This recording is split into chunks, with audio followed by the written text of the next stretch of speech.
السلام علیکم ورحمۃ اللہ وبرکاتہ۔ اللہ اکبر کبیرہ والحمد للہ کثیرہ وسبحان اللہ بکرۃ واصیلا۔ اللهم صل وسلم علی محمد وعلی آل محمد۔ اللهم صل وسلم علی محمد وعلی آل محمد۔ اللهم صل وسلم علی محمد وعلی آل محمد۔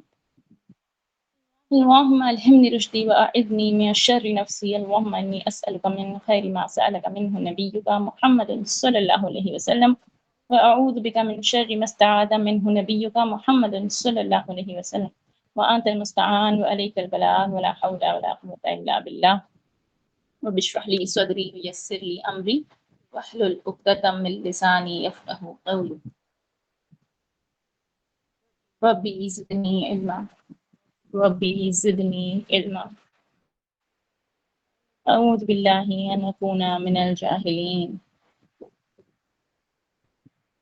الحمدللہ آج ہم اپنے ڈے 9 کی طرف چلیں گے، ہماری 90 آیت۔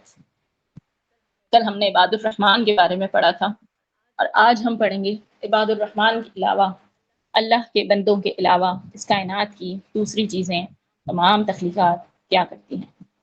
آج کی ہماری آیت ہے وہ آوازیں جو ہم نہیں سن سکتے، وہ چیزیں جو ہماری بصارت سے باہر ہیں۔ آیت آف ڈے سورہ بنی اسرائیل یا سورہ اسراء، آیت نمبر 44۔ ساتوں آسمان اور زمین اور جو بھی ان میں ہے اس کی تسبیح کر رہے ہیں، ایسی کوئی چیز نہیں جو اسے پاکیزگی اور تعریف کے ساتھ یاد نہ کرتی ہو۔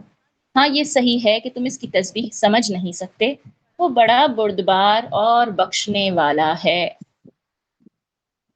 یہاں پہ اس آیت میں دو باتیں دیکھنے لائق ہیں جن پہ ہمیں غور کرنا ہے کہ آسمان، زمین اور جتنی بھی چیزیں اس کائنات میں ہیں، جتنی چیزیں اللہ نے تخلیق کی ہیں، سورج، چاند، آسمان، زمین، پودے، مٹی، پرندے، چرند پرند، جانور، کیڑے مکوڑے، ہر چیز، ایوری تھنگ، سب اللہ کی تسبیح بیان کر رہے ہیں، اور ایسی کوئی چیز نہیں جو اللہ کو یاد نہیں کرتی۔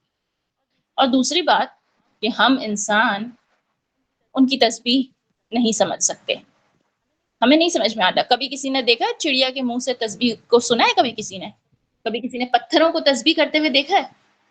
نہیں، کیونکہ ہم دیکھ ہی نہیں سکتے، ہم محسوس ہی نہیں کر سکتے۔ یہ آیت ان دو چیزوں پہ غور کروائے گی۔ اسے ہم پہلے دیکھیں گے حدیث کی روشنی میں، اس کے بعد ہم جائیں گے سائنٹیفک طریقے سے دیکھیں گے کہ سائنس بھی اس سے ریلیٹڈ کچھ نہ کچھ ہمیں دے رہی ہے۔ ایک حدیث ہے جو ہمیں بتاتی ہے، نبی کریم صلی اللہ علیہ وسلم کے معجزے کا ذکر کرتے ہوئے اس کے اینڈ میں ہمیں کچھ پتہ چلتا ہے، تو سنتے ہیں اس حدیث کو۔ معجزات ہم تو باعث برکت سمجھتے تھے اور تم لوگ ان سے ڈرتے ہو۔ ایک مرتبہ ہم رسول اللہ صلی اللہ علیہ وآلہ وسلم کے ساتھ ایک سفر میں تھے اور پانی تقریباً ختم ہو گیا تھا۔ حضرت صلی اللہ علیہ وآلہ وسلم نے فرمایا جو کچھ بھی پانی بچ گیا ہو اسے تلاش کرو۔ چنانچہ لوگ ایک برتن میں تھوڑا سا پانی لائے، آپ نے اپنا ہاتھ برتن میں ڈال دیا اور فرمایا کہ برکت والا پانی لو، اور برکت تو اللہ تعالیٰ ہی کی طرف سے ہوتی ہے۔ میں نے دیکھا رسول اللہ صلی اللہ علیہ وآلہ وسلم کی انگلیوں کے درمیان سے پانی فوارے کی طرح پھوٹ رہا تھا، اور ہم تو حضرت صلی اللہ علیہ وآلہ وسلم کے زمانے میں کھاتے وقت کھانے کی تسبیح سنتے تھے۔ بات غور کی یہ ہے، آج کی ٹاپک سے ریلیٹڈ یہ ہے کہ کھانے کی تسبیح، صحابہ اکرام کہہ رہے ہیں کہ نبی کریم صلی اللہ علیہ وآلہ وسلم کے ساتھ جب کھانا کھایا کرتے تھے تو کھانے کی تسبیح بھی سنا کرتے تھے۔ اب تسبیح کا مطلب کیا ہے؟ تسبیح کیا دانوں کو گھمانے کا نام ہے؟ آپ کو کیا لگتا ہے تسبیح کا کیا مطلب ہے؟ بس ایک وہ دانوں والی تسبیح لے کے بیٹھ جائیں، اس کو گھماتے رہیں، سب سے باتیں کرتے رہیں، اسکرولنگ کرتے رہیں، ٹی وی دیکھتے رہیں، کھیلتے رہیں، بس اس کو گھماتے رہیں، وہ تسبیح ہے؟ کیا ہوتی ہے تسبیح؟ تسبیح کرنا کسے کہتے ہیں بچوں؟ میم وہ تسبیح کرنا اسے کہتے ہیں، تسبیح پکڑ کے اسے گول گھمانا اور ساتھ ساتھ ذکر بھی کرتے رہنا۔ اچھا، اگر تسبیح نہ ہو تو پھر کیسے تسبیح کریں گے؟ فرض کریں تسبیح ہمارے پاس ہے ہی نہیں، اب انگلیوں پہ۔ انگلیوں پہ۔ اور نبی کریم صلی اللہ علیہ وآلہ وسلم نے ہمیں کہاں پہ تسبیح کرنے کا حکم دیا ہے؟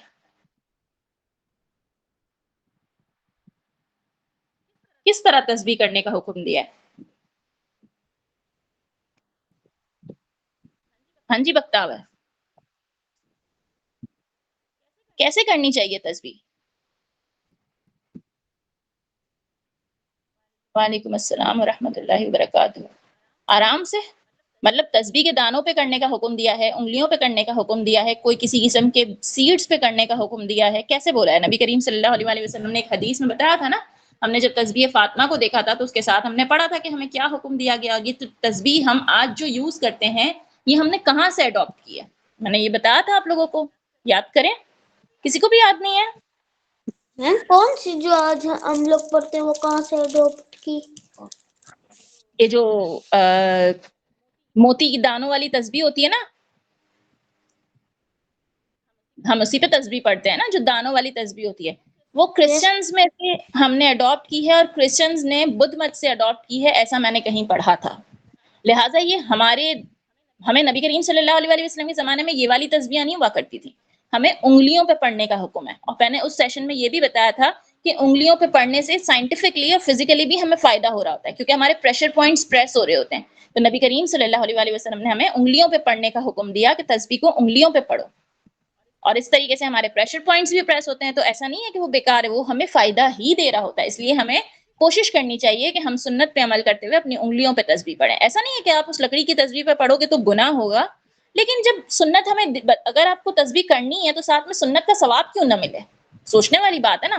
تسبیح کرنی ہی ہے تو سنت طریقے سے کرتے ہیں. اور دوسرا، جب ہم ہاتھ پہ پڑھ رہے ہوتے ہیں نا تو ہمارا فوکس بھی زیادہ رہتا ہے، اس لیے کہ ہمیں پتا ہوتا ہے کہ ہم بھول جائیں گے. اب وہ تسبیح کے دانے تو پتا ہے بھائی وہ تو چلتے ہی رہیں گے چلتے ہی رہیں گے چلتے ہی رہیں گے. ہاتھ پہ پڑھنے تو آپ کو فوکس بھی چاہیے، تو آپ خلوص کے ساتھ تسبیح کر سکتے ہو کہ اگر آپ بھول گئے، اب میں نے کتنی بار پڑھی بھائی، 60 ٹائمز پڑھی یا 30 ٹائمز پڑھی؟ اسی لیے کوشش کریں گے بچوں کہ ہم ہاتھ پہ تسبیح کریں، کیونکہ یہ تو نبی کریم صلی اللہ علیہ وآلہ وسلم کی سنت ہے. انہوں نے ہمیں بتایا نا کہ اس طریقے سے کرنی ہے، تو ہم اپنے نبی کا حکم نہیں مانیں گے؟ اور یہ تو بہت ایزی بھی ہے، مشکل بھی نہیں ہے نا. چلیں، یہ تو میں نے آپ کو بتا دیا. اب تسبیح کا مطلب ہے صرف دانے گھمانے کا نام تسبیح نہیں ہے.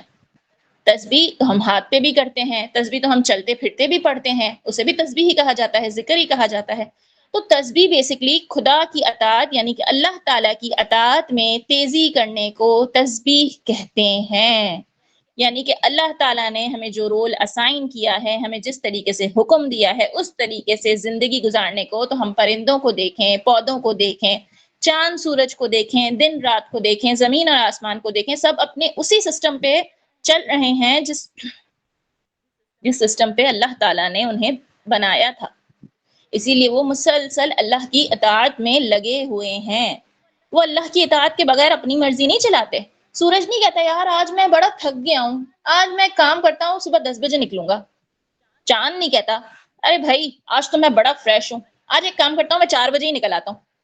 ایسا تو نہیں ہے.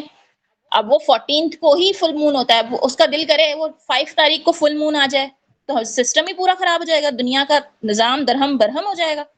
اسی لیے چاند کا تو وہ صبح کو ہی آ جاتا ہے. چاند ہوتا ہے صبح، ہمیں دکھتا نہیں ہے سورج کی روشنی میں بچہ، لیکن جب آپ ایسا کبھی ایسا موسم ہو تو آپ کو دکھے گا.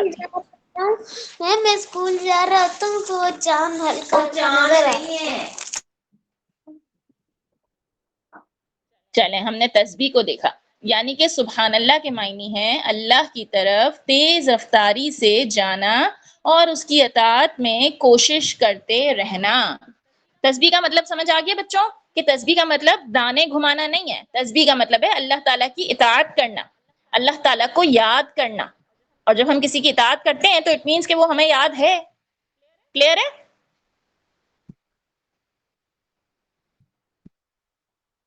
اب قرآن سے ہمیں کچھ آیتیں ملتی ہیں جو ہمیں بتاتی ہیں جتنی چیزیں آسمان میں ہیں وہ اپنے آربٹس میں موو کر رہی ہیں. جتنے پلانٹس ہیں، سورج، چاند، زمین، جتنے بھی پلانٹس ہیں پوری گیلیکسی میں جتنی بھی چیزیں ہیں اپنے اپنے آربٹس میں اپنے اپنے چکر پہ موو کر رہی ہیں. ٹھیک ہے، وہ اللہ کی اطاعت کا ایک پکچر ہے. اس کے بعد اللہ تعالیٰ نے، اگر ہم پودوں کو دیکھیں تو پودوں کا سسٹم بھی ویسا ہی ہے. اس کائنات میں جتنی چیزیں ہیں نا، چاہے اوپر ہوں، نیچے ہوں، بلندیوں میں ہوں یا پستیوں میں ہوں، آسمان سے اوپر کی دنیا ہو یا زمین سے نیچے اگر کچھ ہے تو وہ ہو جو ہماری آنکھوں سے اوجھل ہے، وہ تمام چیزیں اللہ کے بنائے ہوئے قانون کے مطابق چل رہی ہیں اور اسے ہم تسبیح کہتے ہیں۔ اللہ تعالیٰ نے ہمیں بھی بتایا کہ شام اور صبح ہمیں اللہ تعالیٰ کے، ایک منٹ رکیں مجھے ایک منٹ دیں۔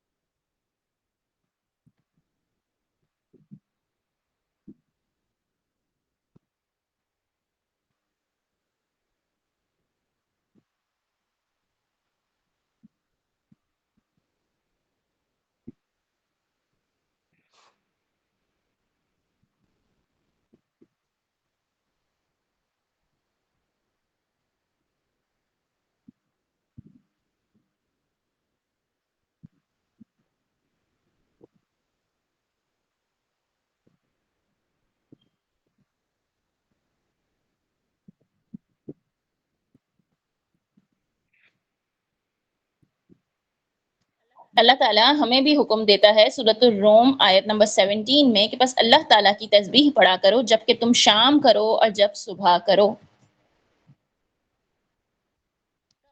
تمام تعریفوں کے لائق آسمان اور زمین میں صرف وہی ہے، تیسرے پہر کو اور ظہر کے وقت بھی اس کی پاکیزگی بیان کرو۔ یہ آیت نمبر 17 اور 18 ہے جو ہمیں بھی کہہ رہا ہے اللہ تعالیٰ کہ ہمیں اللہ تعالیٰ کی تسبیح کرتی رہنی چاہیے۔ صبح شام کی اذکار، جب سورج غروب ہوتا ہے، جب سورج طلوع ہوتا ہے، اس وقت ہمیں اللہ کے ذکر کا حکم ہے۔ ہم اللہ تعالیٰ کے، آپ میرا انٹرنیٹ کنیکشن ویک ہے یا آپ لوگوں کا ویک ہے؟ اب اس میں کسی کا کوئی کوئسچن ہے؟ یہ تسبیح ہم نہیں سن سکتے۔ اب یہ ہم سائنس سے دیکھتے ہیں کہ ہم کیوں نہیں سن سکتے۔ ہم صرف یہ محسوس کر سکتے ہیں کہ جتنی چیزیں ہیں نا کائنات میں، وہ ایک ہی پیٹرن پہ چل رہی ہیں، ایک ہی روٹین پہ چل رہی ہیں، اپنے سسٹم پہ ہی عمل پیرا ہیں، وہ اپنے سسٹم سے نہیں ہٹتی۔ وہ ہماری طرح نہیں ہے کہ اگر وہ 4 دن اٹھ گئے صبح 7 بجے تو ایک دن تو ہمیں ریسٹ چاہیے ہوگا تو بھائی ہم صبح 12 بجے اٹھیں گے۔ وہ ہماری طرح نہیں ہے، ہم نے آج نمازیں پڑھ لی ہیں، اب آج ہمارا دل نہیں ہے، اب ہم نہیں پڑھیں گے۔ وہ جو کرتے ہیں پراپر سسٹم کے تحت ان کی لائف چل رہی ہے، ان کا سسٹم چل رہا ہے، جو اللہ نے ان کو اسائن کیا ہے وہ وہی ڈیوٹیز نبھا رہے ہیں۔ لیکن ہم انسان جو ہیں وہ سست ہو جاتے ہیں، بھول جاتے ہیں، سستی کر لیتے ہیں، ہے نا۔ اور دوسرا کہ یہ تو ہم سب کو دکھتا ہے نا کہ سورج کا ٹائم ہے، چاند کا ٹائم ہے، پودے ایک طریقے سے گرو ہو رہے ہیں۔ ایسا نہیں ہے کہ آپ نے بیج ڈالا اور کل اتنا بڑا درخت ہو گیا۔ اٹ ٹیکس ٹائم، وہ چھوٹے سے بڑا پھر بڑے سے بڑا ہوتا ہے۔ ہر درخت کی اپنی لینتھ ہوتی ہے، اپنی وڈتھ ہوتی ہے، اپنا فروٹ ہوتا ہے، اپنا کلر ہوتا ہے، اپنے لیوز کے شیپ ہوتے ہیں۔ ہر درخت کی اپنی کوالٹیز ہوتی ہیں نا، اپنے فیچرز ہوتے ہیں۔ ایسا تو نہیں ہے پپیتے کے درخت میں ہمیں سیب لٹکا ہوا مل جائے، کسی کو ملے کبھی؟ ہاں جی موئز، چیکو کے درخت میں کیلا ملا ہو، ایسا تو نہیں ہوا؟ نہیں ملا نا، مطلب ہر کوئی اپنی ڈیوٹی کر رہا ہے نا۔ کیلا یہ تو نہیں کہہ رہا مجھے چیکو کے درخت میں جانا ہے، چیکو یہ تو کیلا یہ تو نہیں کہتا مجھے تو چیکو کے درخت پہ جانا ہے۔ ہم کہتے ہیں نا مجھے اس کو جو ملا ہے مجھے وہی چاہیے۔ آسمان نہیں کہتا مجھے تو پہاڑ بننا ہے۔ تو ہمیں جتنی چیزیں ہمارے ارد گرد ہیں نا ان پہ غور و فکر کرتے رہنا چاہیے۔ اس سے کیا ہوگا، ہمارے اندر اللہ کی محبت پیدا ہوگی اور صبر آئے گا۔ صبر ان اے سینس کہ ہمیں اپنی نعمتوں پہ شکر کرنا آ جائے گا، ٹھیک ہے۔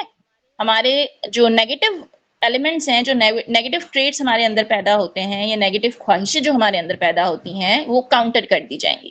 تو ہمیں اپنے ارد گرد غور و فکر کرتے رہنا چاہیے کہ اللہ تعالیٰ نے کتنی خوبصورتی سے سب چیزیں بنائی ہیں اور وہ کس طرح اللہ کی اطاعت میں ہے۔ اب دیکھتے ہیں کہ ہمیں سائنس کیا کہتی ہے۔ سائنس ایز سچ اس آیت کے حساب سے نہیں کہہ رہی ہے، لیکن سائنس ہمیں یہ بتا رہی ہے کہ ہمارا جو سسٹم ہے وہ صرف ایک حد تک ہی دیکھ سکتا ہے، اس کے بعد ہم نہیں دیکھ سکتے۔ ایک لمٹ ہے جس کے اندر ہم دیکھ سکتے ہیں اور ایک رینج ہے جس کے اندر ہم سن سکتے ہیں۔ اب دیکھتے ہیں کہ نیچر، کمیونیکیشن اور قرآن۔ اللہ کی مخلوق خاموش نہیں ہے، زمین، آسمان، ہوا، چاند، ستارے، بس ہم انہیں سن نہیں سکتے۔ ہوا کی آواز کبھی کبھی ہمیں آتی ہے نا، اگر وہ ہماری رینج کے اندر ہوتی ہے تو ونڈ وسلنگ ہمیں سنائی دیتی ہے۔ نیچر ایک زندہ سسٹم ہے، جس زندہ سسٹم کی طرح ہی ورک کرتا ہے۔ بس انسان کی ہیئرنگ اور پرسیپشن لمیٹڈ ہے. پلانٹس بھی سگنل دیتے ہیں، اور یہ سائنٹیفک ریسرچ کے مطابق ہے. ایک ریسرچ بتاتی ہے کہ پلانٹس الٹراسونک ساؤنڈز پروڈیوس کرتے ہیں، کیمیکل میسیجز بھیجتے ہیں اپنے نیبرنگ پلانٹس کو، اور ان کو خطرے سے آگاہ کرتے ہیں. ہوتا ہے نا کہ اگر بہت سارے درخت ایک ساتھ لگے ہوئے تو اگر ایک پہ کیڑا لگا تو دوسروں پہ بھی چانسز ہوتا ہے. تو یہ ان کے اندر ایک بلٹ ان سسٹم ہے کہ ایک پلانٹ دوسرے پلانٹ کو آگاہ کر دیتا ہے کہ there is a warning, there is a danger. وہ ڈینجر کا سائن دے دیتا ہے، وہ کیمیکل سگنلز دیتا ہے جو ہم انسان نہیں دیکھ سکتے. لیکن ہیومن ایئر نہ انہیں سن سکتا ہے اور نہ انہیں دیکھ سکتا ہے، نہ انہیں محسوس کر سکتا ہے. یعنی کہ نیچر بات تو کرتی ہے، بس ہم سب کچھ ڈیٹیکٹ نہیں کر سکتے. تو یہاں پہ ایک یہ چیز کا آتا ہے کہ انسان جو خود کو اتنا بڑا سمجھتا ہے اس کی بھی لمٹس ہیں. بیونڈ دی لمٹس ہم کچھ نہیں کر سکتے جب تک اللہ کا حکم نہ ہو. اب دیکھتے ہیں پہاڑوں کو. حضرت محمد صلی اللہ علیہ وسلم کی طرف سے بھی بات کر سکتے تھے، وہ تو سب کچھ سے بات کر سکتے. وہ تو نبی تھے نا، ان کو اللہ تعالیٰ نے پرمیشن دی تھی، اللہ تعالیٰ نے اسپیشل پاورز دیے تھے نا ان کو. اس لیے اللہ تعالیٰ ہر کسی کو تو اسپیشل پاورز نہیں دیتا. حضرت سلیمان بھی سن سکتے تھے ہر. تو وہ ان کا میریکل تھا. حضرت سلیمان کا میریکل تھا. آپ جب پڑھتے ہو تو کیا پڑھتے ہو؟ حضرت سلیمان کا میریکل تھا. حضرت داؤد کا میریکل تھا کہ پہاڑ اور ہے نا پرندے آئی گیس ان کے ساتھ تسبیح کیا کرتے تھے. تو یہ نبیوں کے میریکلز تھے، معجزات تھے، ان کی سپر پاورز تھیں. جیسے ہمارے سپر مین اور جو یہ آپ لوگوں کے وہ والے ہوتے ہیں نا، کیا کہتے ہیں ان کو، میں بھول گئی، سپر ہیروز. سپر ہیروز ہوتے ہیں تو ان کے پاس سپر پاورز ہوتی ہیں نا. تو ہمارے لیے تو سپر ہیروز کون ہیں؟ ہمارے نبی، ہمارے رسول. تو ان کے پاس بھی سپر پاورز ہوا کرتی تھی کہ وہ درخت کے تنے کو روتے ہوئے بھی محسوس کر سکتے تھے، وہ پہاڑوں کی تسبیح بھی محسوس کر سکتے تھے. پہاڑ ان کے سامنے جھک جاتے تھے، بادل ان کو سایہ دیا کرتا تھا، اور ان کی ہاتھوں سے پانی بہہ نکلتا تھا. حضرت موسیٰ کے عصے سے 12 چشمے پھوٹے تھے. حضرت اسماعیل کی ریڑھی رگڑنے سے زمزم کا چشمہ پھوٹا تھا. پھر کتنے سارے ہر انبیاء کے الگ الگ معجزات ہیں نا. ٹھیک ہے، وہ میڈل پکڑتے تھے اور وہ اسی وقت ڈرا وہ یہی تھا نا. کیا کہہ رہے ہیں سلار؟ واپس بولیں بیٹا. داؤد علیہ السلام کی یہ طاقت تھی جب یہ میڈل اپنے ہاتھ میں پکڑتے تھے. وہ ہڈی یا میڈل ہے ہاں جی جی جی، وہ میلٹ ہو. صحیح صحیح. آئرن کو پکڑتے تھے نا. ہاں جی، تو یہاں سے ہم نے سیکھا نا کہ ہر نبی کے پاس، ہمارے جتنے سپر مینز ہیں ان کے پاس سپر پاورز ہوا کرتے تھے، ہے نا. تو یہ سپر پاورز ہم کامن پیپلز کو تو نہیں مل سکتے، لیکن بچوں ہم سب کے پاس کوئی ایک اسپیشل پاور ضرور ہوتی ہے. ہمیں اپنی اسپیشل پاور کو جاننا ہے. ہو سکتا ہے کوئی لکھتا بہت اچھا ہو سکتا ہے کوئی ڈرائنگ بہت اچھی کرتا ہو سکتا ہے کوئی اسپیچ بہت اچھی کرتا ہو، کوئی بہت اچھا اسپیکر ہو. تو کہ سب کی اپنی اپنی اسپیشل پاورز ہیں. آپ اپنی اسپیشل پاور کو ڈھونڈیں اور پھر مجھے بتائیے گا کس کو اپنی اسپیشل پاور، کس کی کیا اسپیشل پاور ہے. ٹھیک ہے، ہو سکتا ہے کوئی کھانے میں ججمنٹ بہت اچھی دیتا ہو، کوئی کھانا بہت اچھا پکاتا ہو، کچھ بھی ہو سکتا ہے. کسی کی یادداشت بہت اچھی ہو. تو میرے چلیں میرے ساتھ اپنی اسپیشل پاورز شیئر ضرور کیجیے گا، مجھے بھی تو پتا چلے میرے بچوں کی اسپیشل پاورز کیا ہیں. ٹھیک ہے، اب ہم دیکھتے ہیں پہاڑوں کو. اچھا جی، یہ مجھ سے حال میں ہی آپ میں سے کسی نے شیئر کیا تھا نا کہ پہاڑ جو ہیں وہ تھوڑے تھوڑے اس پہ بڑھتے رہتے ہیں، گرو کرتے ہیں. ہمالین رینج جیسے بڑھ رہی ہے، بہت کم گرو کرتے ہیں لیکن کرتے ہیں، گروتھ میں ہوتے ہیں. کس نے شیئر کیا تھا مجھے نہیں پتا. تو یہ بھی اس بات کی علامت ہے. ویسے وہ لیونگ تھنگ نہیں ہے لیکن وہ گروتھ میں ہے. اگر ہم اسے اللہ کی تخلیق کے حساب سے دیکھیں تو پہاڑ تو بڑھ رہے ہیں نا. زمین کی موومنٹ کی وجہ سے پہاڑوں میں بھی تو تبدیلی آتی ہے. ماؤنٹینز بایولوجیکل ریپروڈکشن نہیں کرتے لیکن ٹیکٹونک پلیٹس کی موومنٹ کی وجہ سے نئے پہاڑ وجود میں آتے ہیں. اور بارش، ونڈ، گلیشیئرز اور پہاڑ کے گھس کر شیپ بدل جاتے ہیں. یعنی کہ پہاڑوں میں بھی تبدیلی آتی ہے. اس کائنات کی کوئی چیز کانسٹنٹ نہیں ہے، ہر چیز موشن میں ہے. آپ سوچیں، صرف تصور کریں، ہر چیز موشن میں ہے. ہر چیز اللہ کی بنائی ہوئی ہر تخلیق زندہ ہے. یہ میں صرف آپ کو تصور کرنے کے لیے بول رہی ہوں، ایسا نہیں ہے کہ آپ سب کو بولتے پھریں یہ دیکھو آسمان کا شکل نظر آ رہی ہے، آسمان کے ہاتھ نظر آ رہے ہیں، آسمان کا منہ نظر آ رہا ہے، ایسا نہیں ہونا چاہیے. لیکن ہم نے یہ سوچنا چاہیے کہ اللہ تعالیٰ کی ہر چیز موومنٹ میں ہے، کانسٹنٹ نہیں ہے. بچوں جب ہم پڑھ رہے ہوتے ہیں نا تو ہمیں بھی اپنا لیول بڑھانا ہوتا ہے، ہم کانسٹنٹ نہیں رہ سکتے کہ آج سیکھ لیا تو اب اگلے 40 سال ہم اسی پہ اکتفا کریں گے. نو، ہمیں گرو کرنا ہوتا ہے. اگر گرو نہیں کریں گے تو پیچھے رہ جائیں گے. اگر یہ پہاڑ گرو نہ کرتے ہوتے تو آج تو زمین پھیلتی پھیلتے پھیلتے پہاڑ تو کتنے تھوڑے سے رہ جاتے. اگر درخت گرو نہ کریں، درخت اپنے آپ کو اسٹرانگ نہ کریں، درخت ایک دوسرے کو سگنلز نہ دیں تو کیا ہو. یعنی کہ یہ چیزیں ہمیں بتاتی ہیں کہ کائنات اللہ کی اطاعت میں ہے. جیسے کہ سورہ رحمان میں آتا ہے کہ ستارے اور درخت سجدہ کر رہے ہیں. سجدے کا مطلب یہ ہوتا ہے کہ اللہ کی اطاعت گزاری کر رہے ہیں، سرنڈر کر رہے ہیں. سجدے کا مطلب وہ پوزیشن نہیں ہوتا جو ہم سجدہ کرتے ہیں. ہم وہ سجدہ کرتے ہیں اس کا مطلب بھی کمپلیٹ سبمشن ہی ہے کہ ہم اللہ کے آگے کمپلیٹلی سبمٹ ہو گئے. اور اسی طریقے سے اللہ کی تمام تخلیق کمپلیٹلی سبمشن دیتی ہے. یعنی کہ planetary orbits, gravity system, nature balance سب اللہ کے حکم کے انڈر چل رہا ہے. یہاں سے ہمیں یہ پتا چلا کہ انسان سب سے انٹیلیجنٹ مخلوق ہے، لیکن اس کی سینسز بھی لمیٹڈ ہیں. اسی لیے کبھی بھی کسی بھی تخلیق کو انڈر ایسٹیمیٹ نہیں کرنا چاہیے. کہتے ہیں نا دیواروں کے بھی کان ہوتے ہیں، تو دیواروں کے کان ہوتے ہیں یا نہیں ہوتے ہیں وہ مجھے نہیں پتا، لیکن اب یہ پتا ہے کہ بھئی پہاڑ، دریا، آسمان، پودے یہ سب گرو کر رہے ہیں، ہے نا. اگر ہم کچھ نہیں سن سکتے یا نہیں دیکھ سکتے تو اس کا مطلب وہ چیز ایگزسٹ نہیں کرتی، ایسا نہیں ہے. ہماری سینسز لمیٹڈ ہیں. یعنی کہ پوری کائنات اللہ کی تسبیح میں بزی ہے، بس ہماری انڈرسٹینڈنگ لمیٹڈ ہے. تو اس سے ہمیں سبق ملا کہ ہمیں بھی ہر وقت دن رات صبح شام اللہ کی تسبیح بیان کرنی چاہیے. اگر ہم خاموشی کے ساتھ اس کائنات کو محسوس کریں تو ہمیں یہ محسوس ہو جائے گا کہ اس کائنات کی ہر چیز اللہ کی یاد دلاتی ہے. اللہ نے کائنات کو بولنے کا سسٹم دیا ہے، بس ہر چیز انسان کے سننے اور دیکھنے کی لمٹ میں نہیں ہے. ٹھیک ہے. اب انسان کی جو سننے اور دیکھنے کی لمٹ ہے نا وہ پتہ کیا ہے، یہ ہم نے ایک بار پہلے بھی پڑھا تھا. میں آپ کے ساتھ ایک پکچر بھی شیئر کروں گی کہ ہیومن رینج جو ہے وہ 20 ہرٹز سے لے کے 20,000 ہرٹز تک ہے. ہم الٹراسونک ویوز اور الٹرا وائلٹ ویوز نہیں ڈیٹیکٹ کر پاتے، ہم بیچ میں ہیں، نہ 20,000 سے اوپر اور نہ 20 ہرٹز سے نیچے. وہ آوازیں ہم نہیں ڈیٹیکٹ کر پاتے. یونیورس میں ہر طرف سگنلز پھیلے ہوئے ہیں، انرجیز ہیں، پورا سسٹم انرجی اور فریکوینسیز پہ چل رہا ہے. بہت ڈیفیکلٹ ہے یہ، اسی لیے اس کو یہیں تک رہنے دیتے ہیں اور ہم اس پہ غور کریں گے کہ کیا واقعی کائنات کی ہر چیز اللہ کی تسبیح میں گم ہے. آج اپنے جہاں سے آسمان دکھتا ہو وہاں پہ کھڑے رہ کے دیکھیے گا. آپ کو جب خاموشی سے محسوس کریں گے نا تو آپ کو لگے گا کہ واقعی یہ ہر چیز ہمیں اللہ کی یاد دلاتی ہے. کلیئر ہے یہ آیت؟ کسی کو کوئی کنفیوژن ہے؟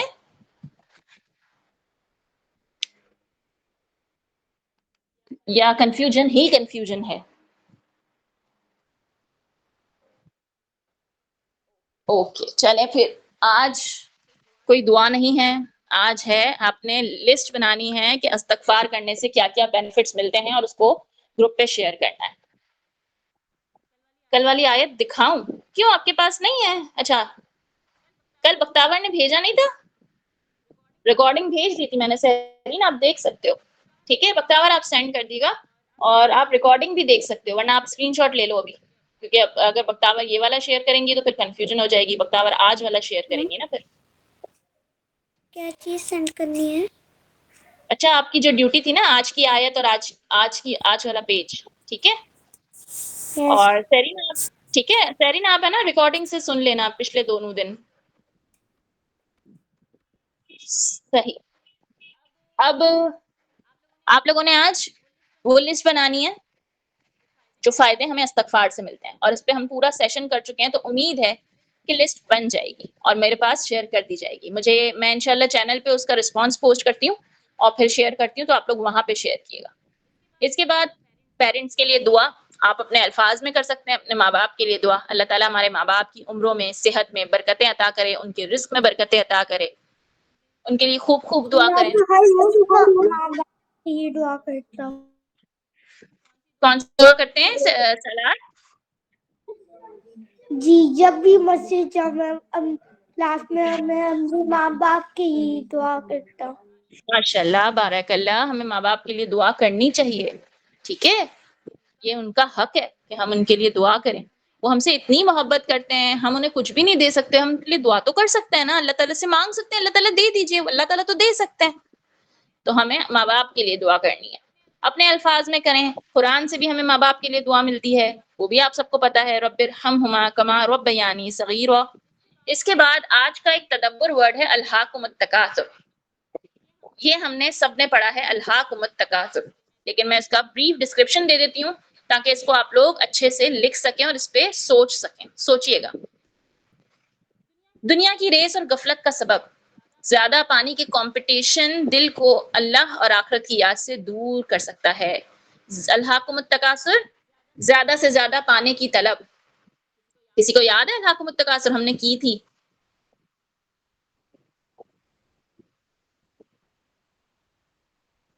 سارے بھلکڑ ہیں. ہاں جی بچوں، الہاکم التکاثر، زیادتی کی چاہت نے تمہیں غافل کر دیا ہے. زیادتی، پیسے کی زیادتی، تعریف کی زیادتی، چیزوں کی زیادتی، کپڑوں کی زیادتی، جیولری کی زیادتی، پسندیدہ گیمز کی زیادتی، ہر چیز کی زیادتی. کھانے کی زیادتی. آج چھوٹا گھر ہے تو بڑا گھر چاہیے ہے، چھوٹی گاڑی ہے تو بڑی گاڑی چاہیے ہے، موٹر بائک ہے تو گاڑی چاہیے ہے، رکشہ ہے تو کچھ اور چاہیے ہے. میرے پاس 4 کپڑے ہیں نئے والے تو مجھے 2 اور چاہیے ہیں. اگر 4 چھوٹی گاڑیاں، اگر میرے پاس اتنے ٹوائز ہیں تو مجھے مزید اور چاہیے ہیں. اگر میری ایک بندے نے تعریف کری تو میں چاہوں گی کہ 10 اور میری تعریف کریں. زیادتی کی چاہت، اور یہ چاہت انسان کو اپنا مقصد بھلا دیتی ہے. اور ہمارا مقصد کیا ہے اس دنیا میں آنے کا؟ تعریف بٹورنا، زیادہ حاصل کرنا.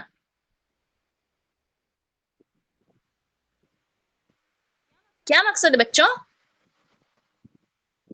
سورہ ملک کیا بتا رہی تھی ہمیں؟ کیا مقصد ہے ہمارا اس دنیا میں آنے کا؟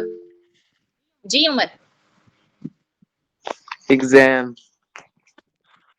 ایگزام. کون سا ایگزام؟ میتھس کا؟ اللہ تعالیٰ کا.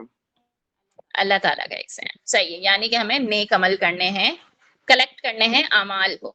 اور اگر عمر مجھے یہ بتائیں کہ اگر ہم ان چیزوں کے پیچھے پڑ جائیں گے تو پھر ہم کیا اپنے پرپس کو فلفل کر سکیں گے؟ اپنا مقصد حاصل کر سکیں گے؟ میم ہم دنیا کی چیزوں کے پیچھے پڑ جائیں گے، اور یہ دوڑ کبھی ختم نہیں ہوتی. تو الہاکم التکاثر آپ پہ کیا اثر ڈال رہی ہے؟ آپ کیا سوچتے ہیں اس کے بارے میں؟ یہ بھی گروپ پہ شیئر کیجیے گا، ٹھیک ہے بچوں؟ کمپٹیشن نہیں، غفلت ڈینجرس ہے. ہیلدی کمپٹیشن اچھا ہوتا ہے، لیکن غفلت اور خوب سے خوب تر کی تلاش آپ کو گمراہی تک لے جا سکتی ہے. آج کا پیج اتنا ہی تھا. اگر کوئی کوشچن ہے تو کریں، ورنہ ہم سورہ ملک کی آیت کی طرف چلتے ہیں اور پھر ہم کلوز کرتے ہیں. کسی کا کوئی سوال ہے تو آپ کر سکتے ہیں، انمیوٹ کر کے کر لیں. میم آپ نے ابھی کیا کہا تھا الہاکم التکاثر کا؟ زیادہ کی چاہت نے تمہیں غافل کر دیا ہے.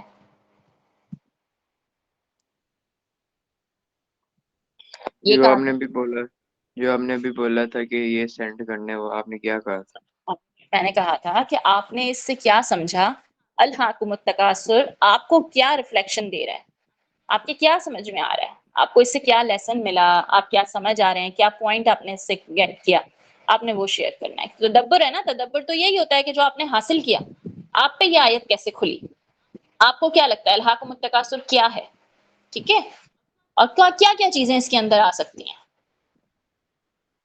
جتنا بڑا لکھنا چاہیں اتنا بڑا لکھ سکتے ہیں، کوئی پرابلم نہیں ہے. ہم نے کل آیت نمبر 8 اور 9 پڑھی تھی، ہے نا؟ اب چلتے ہیں آیت نمبر 10 کی طرف. اچھا پہلے ہم اس کو آپ لوگوں کا اس سے ریلیٹڈ کوئی سوال نہیں ہے نا؟ اس کو یہاں پہ کلوز کرتے ہیں. سبحانک اللہم و بحمدک نشہد ان لا الہ الا انت نستغفرک و نتوب الیک.